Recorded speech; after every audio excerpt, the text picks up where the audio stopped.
everyone! Welcome sa aking YouTube channel. Ako muli si Loy. Magandang araw sa inyong lahat. So, ngayon, dumating na yung aking package. Yan. So, ngayong araw lang siya dumating. So, bubuksan muna natin, and then, see if tama ba itong package na napadala sa akin. Baka kasi mali, So, meron kasi akong narinig na mga balita na pag nag-order ka online, minsan maling item yung napapadala. So, buksan na natin agad para ma-check natin kung ito ba.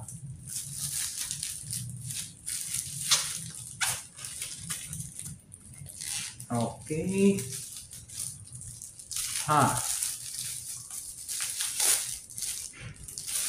Okay. So, mukhang ito nga. So, okay, check natin sa loob.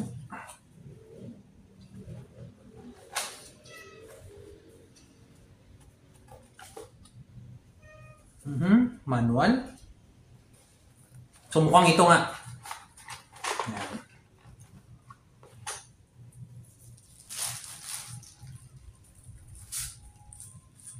Wow. So, nag-order tayo ng power supply pedal. This is actually not a pedal, but station, Power pedal station. Yan. Yan. Para ito sa ating pedal, Mga pedal. Yan.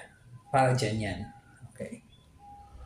So, kung matatanong ninyo kung bakit ngayon lang ako bumili nito sa pagkatagal-tagal, dati kasi hindi ko pa masyadong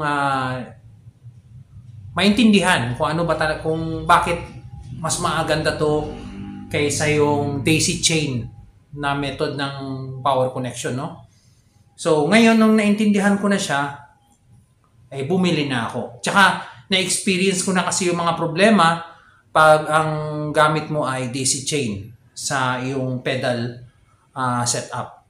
Ang nagiging problema pag daisy chain ang gamit mo, yan, tulad nito, yan, pakita ko na lang. So yung daisy chain, simula dito sa ating power adapter, tapos diretso agad dito sa ating, yan, sa connector. Pag connect mo dyan, dugtong-dugtong para siya naka-series. From power adapter, naka-series siya, isang connection lang para sa lahat. So, ang naging experience ko throughout the years na nagpe-play ako is pag nagka-problema yung isang pedal o yung isang connection, damay lahat. So, hindi tutunog lahat or mamamatay lahat or mag-uugong, So, ngayon, base sa research ko, ang kagandahan ng may ganitong klaseng power station power station, yes. So, ang kagandahan daw nito is pag nagloko yung isang pedal, isa lang yung maapektuhan kung ano lang yung pedal na nagka-problema. At saka mas madali siyang i-detect.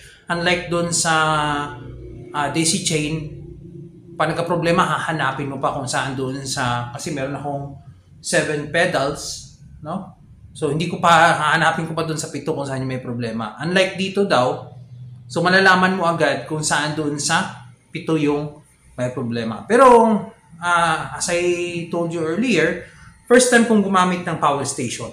So, siguro i-update ko na lang kayo kung effective ba siya or hindi. So, malalaman natin yan, But, first, itatry natin kung gumagana. Tsaka, sabi kasi dun sa online, na binanhan ko, may kasama na raw itong mga connector dun sa gadget, tsaka yung kanyang power cord niya. So, okay, meron. Ayan. Oops, nalaglag. Okay, meron na siyang papunta sa power. Hindi ako magkakamali. Ito yata yung diretso niya sa outlet. Okay. So, ito nga. So, ngayon, bilangin natin, 8 daw ito. So, 1, 2, 3, 4, 5, 6, 7, 8. Sakto. Walang labis, walang kulang. Ito yung connector. So, nakalagay dito, powered lang to siya by 5 volts. Pero yung output niya, papunta dun sa ano, yung binibigay niya, yung input niya is 5 lang, no? Dito sa pedal, dito sa ating power supply. Pero yung out niya, 9 volts. Mukhang okay. Tsaka maliit lang siya. Compact. So, tingin ko saktong-sakto to dito sa sa pedal ko. So, anyway, mausubukan natin yan mamaya. So, ito yung pangalan ng brand. Yan. So, yan, hindi na masyadong makita. But yan, hindi ko alam kung paano basahin. Mvave. So, kayo na, paki-comment na lang kung ano yung tamang pagbigkas dito sa brand niya. So, try muna natin i-on. Pag gumana, good. Pag hindi, i-return natin. Mabigat siya, no? So, kasi 200 plus lang ito eh. So, di ba? Una nga, duda ako, pero maganda yung mga reviews niya dun sa, sa product. Kaya sinubukan ko, why not, di ba? So, subukan natin. Meron akong, saan na ba yun? Okay. Wait lang ha. Check natin. Okay. Check natin. Meron ako ditong pang charger ng cellphone. So, tingnan natin kung gagana siya.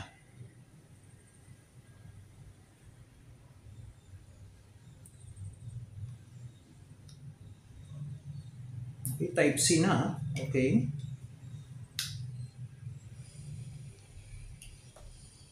Bukan natin.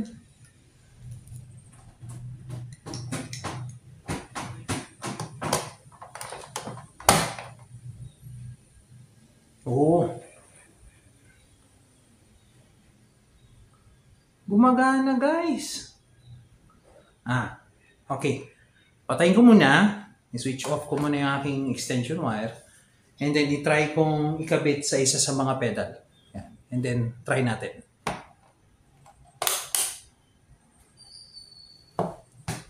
Okay.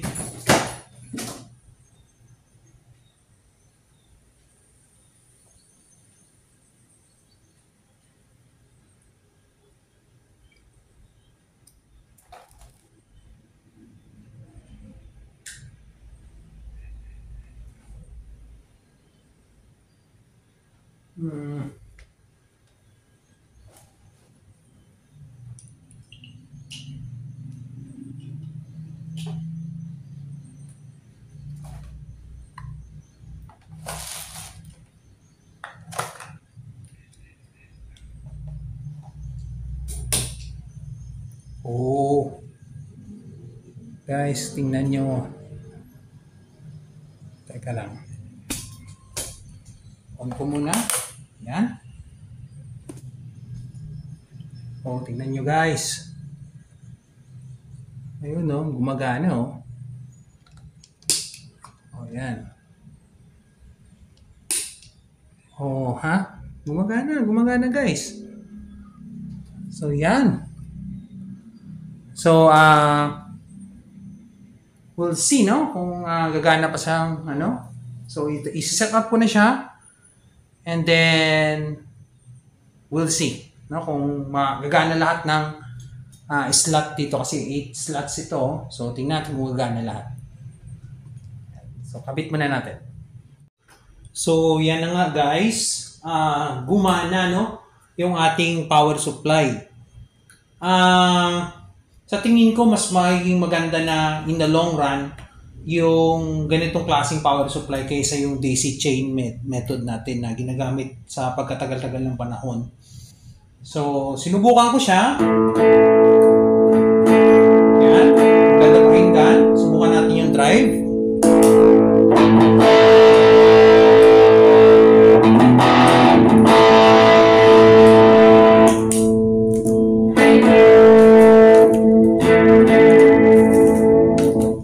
Very good. Try natin yung isa. O yun.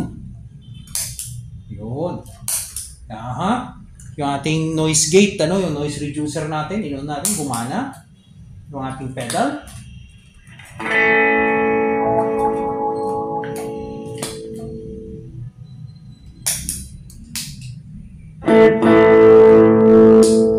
Booster.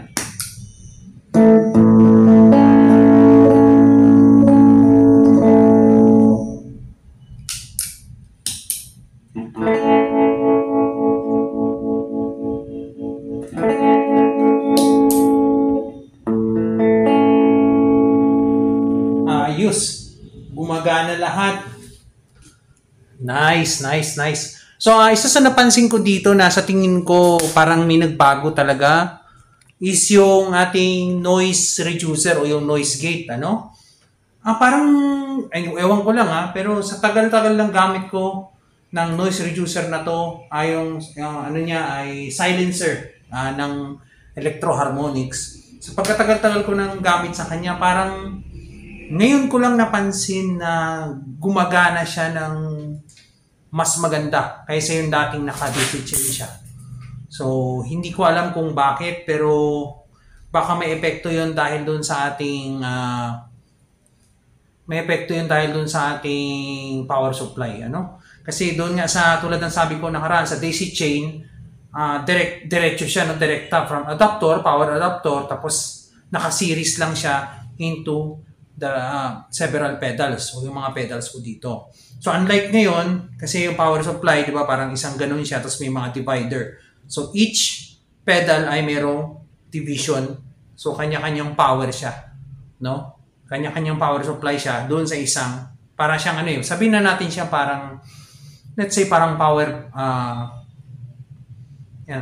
terminal, parang ganun. Let's say na lang ganun, parang ganun na lang, So each terminal ay mayroong sariling adapter. So parang ganun siya. So pag na ganun pala siya, napansin ko na yung silencer ay parang mas gumaganda, Mas gumagana siya, mas na lumalabas yung kanyang use ng pedal na to.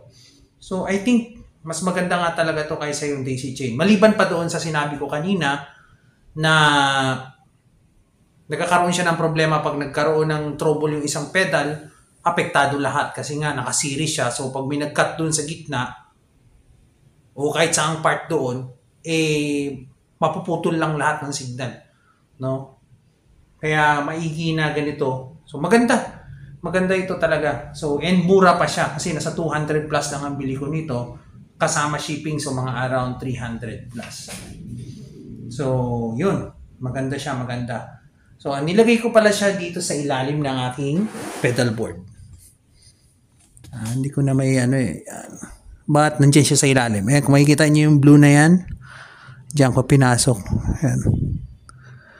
Yan, diyan ko pinasok sa ilalim. Nilagyan ko ng double-sided tape, tapos ginapos ko siya.